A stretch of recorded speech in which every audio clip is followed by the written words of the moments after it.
Hello guys, welcome back again to our YouTube channel True Visa Guide, जिसमें कि हम आपको बहुत ही अच्छी इंफॉर्मेशन देते हैं जिससे कि आप अपना करियर अब्रॉड कंट्री में कैसे बनाएं, किन चीज़ों से बचें, क्या प्रोसेसेस होती हैं, क्या रूल्स चेंज होते हैं, इनके बारे में आपको हर रोज कुछ ना कुछ इंफॉर्मेशन देते रहते हैं। तो जैसा कि लास्ट वीडियो में मैंने बताया था कि 189 वीजा के बारे में, ऑस्ट्रेलिया की डायरेक्ट पीआर स्किल्ड वीजा के ऊपर। इस वीडियो में हम बात करेंगे 190 सब क्लास के ऊपर। तो फ्रेंड्स, ये 190 भी जैसे 189 है, ये भी एक स्किल्ड नॉमिनेटेड वीजा है, ये भी डायरेक्ट पीआर का ही वीजा है। ठीक है, बट इसमें फर्क क्या है, ये स्टेट स्पेसिफिक होता है। आपको स्टेट नॉमिनेट करती है, आप अपनी स्किल्स की इवेल्युएशन करा के, यानी कि स्किल असेसमेंट कराते हैं। अपनी स्किल्स ऑक्यूपेशन लिस्ट में आप अपनी स्किल्स का कोड देखते हैं, आप इंग्लिश की एलिजिबिलिटी पूरी करते हैं, एक्सप्रेशंस ऑफ इंटरेस्ट सबमिट कराते हैं। लेकिन इसमें आपको पूरी ऑस्ट्रेलियन गवर्नमेंट नहीं आपको नॉमिनेट कर रही, पर्टिकुलर स्टेट आपको नॉमिनेट करेगी, यानी कि आपको स्पॉन्सर करेगी। आप चाहे एनएसडब्ल्यू न्यू साउथ वेल्स या विक्टोरिया में या कहीं पर आप कोई दूसरी स्टेट में अगर आप अप्लाई कर रहे हो तो पर्टिकुलर स्टेट ही आपको उठाएगी। बट इसमें क्या है, आप चाहे उसके मेट्रो रीजन में काम करें, चाहे आप उसके रीजनल रीजन में काम करें, तो आप दोनों ही वे में आप वहां काम कर सकते हो। तो क्या समझे हम कि 190 एक PR skilled nominated state specific metro और रीजनल कोई भी जगह पर आप काम कर सकते हो इस वीजा के ऊपर।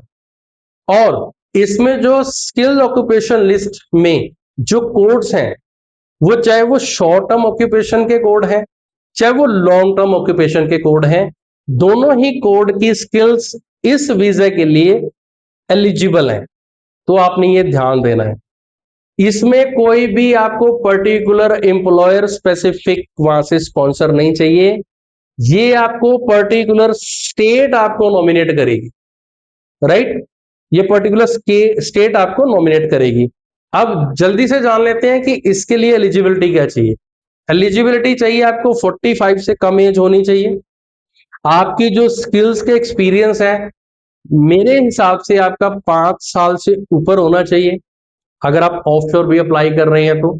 और अच्छी स्ट्रीम में होना चाहिए, इंजीनियरिंग बैकग्राउंड है आपका, एग्रीकल्चर टेक्निकल बैकग्राउंड है आपका, फार्मा बैकग्राउंड है, इस तरह के आईटी आईटी इनेबल सर्विसेज, इस तरह के रोबोटिक्स में, इस तरह के अगर आपके एक्सपीरियंसेस हैं, आपका एक्सपीरियंस अगर इन लाइन में है, तो आप इस वीजा के लिए ट्राई कर सकते हैं। आप चाहे मैरिड हैं चाहे सिंगल हैं, वो पॉइंट बेस्ड सिस्टम्स होते हैं। जब आप अपनी स्किल असेसमेंट कराते हैं तो वो आपके पॉइंट्स कैलकुलेट हो जाते हैं। तो इस वीजा की एलिजिबिलिटी के लिए आपको मिनिमम 65 पॉइंट्स गैदर करने हैं। ऑक्यूपेशन लिस्ट में आपका स्किल सेट होना चाहिए। उसके बाद आप अपना एक्सप्रेशंस ऑफ इंटरेस्ट सबमिट करते हैं। वो होने के बाद आप वेट करते हैं कि आपको वो स्टेट से नॉमिनेशन आए। अगर उस स्टेट से नॉमिनेशन आ जाता है, देन आप अपना मेडिकल पीसीसी वगैरह सब रेडी करके, प्लस जो भी सपोर्टिंग डॉक्यूमेंट्स जो वीजा के लिए आपने अप्लाई करना है उसके लिए आप गैदर करते हैं और वीजा अप्लाई करते हैं। इसकी वीजा फीस जो है ऑस्ट्रेलियन डॉलर 4910 ही है। अगर इन फ्यूचर में बढ़ती है तो आप इमिग्रेशन की वेबसाइट पर जाकर चेक भी कर सकते हैं कि कितनी फीस है।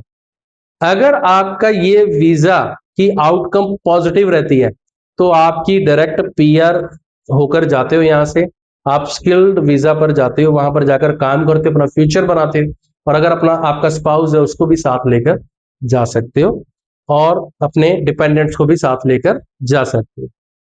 तो ये इन शॉर्ट में आपको समझाया गया कि 190 क्या है।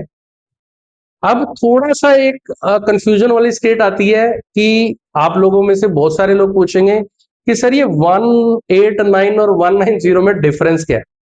तो फ्रेंड्स, सबसे पहला बड़ा जो डिफरेंस है वो ये है कि जो 189 वीजा है वो नेशनल स्पॉन्सर्ड वीजा है, यानी कि पूरे ऑस्ट्रेलिया में आपको कहीं पर भी आपको काम करने के लिए मौका मिल सकता है। ठीक है, लेकिन जो 190 है ये स्टेट स्पेसिफिक है, आप पर्टिकुलर स्टेट के लिए अप्लाई करते हो और वो पर्टिकुलर स्टेट ही आपको नॉमिनेट करती है, राइट। एक्सप्रेशंस ऑफ इंटरेस्ट जब आप शो करते हो तो उसमें भी आप डिफाइन करते हो कि आपको इस पर्टिकुलर स्टेट में ही जाना है।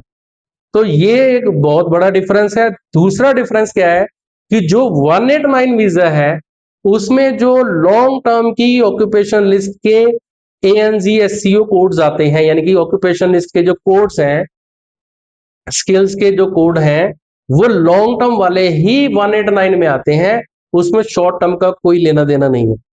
वो 190 में आएंगे, जो शॉर्ट टर्म के जो कोड्स हैं वो 190 में एक्सेप्टेड है और लॉन्ग टर्म के भी एक्सेप्टेड है।